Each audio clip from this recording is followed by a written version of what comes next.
بسم الله الرحمن الرحيم. يا أيها المزمل قم الليل إلا قليلا نصفه أو انقص منه قليلا أو زد عليه ورتل القرآن ترتيلا إنا سنلقي عليك قولا ثقيلا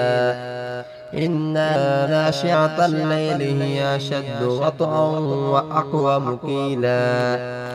إن لك في النهار سبحا طويلا واذكر اسم ربك وتبتل إليه تبديلا رب المشرق والمغرب لا إله إلا هو فاتخذه وكيلا واصبر على ما يقولون واهجرهم هجرا جميلا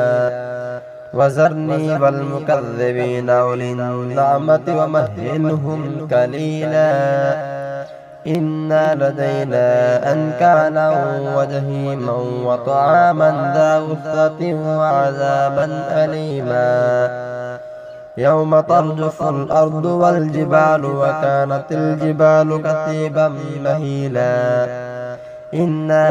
أرسلنا إليكم رسولا شاهدا عليكم كما أرسلنا إلى فرعون رسولا فعسى فرعون الرسول فأخذناه أخذا وبيلا فكيف تتقون إن كفرتم يوما يجعل الولدان شيبا السماء منفطر به كان وعده مفعولا إن هذه تذكرة فمن شاء اتخذ إلى ربه سبيلا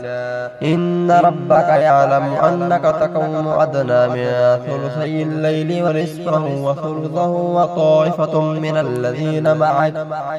والله يقدر الليل والنهار علم أن لا تحصوا فتاب عليكم فاقرؤوا ما تيسر من القرآن علم أن سيكون منكم مرضى آخرون يضربون في الأرض يبتغون من فضل الله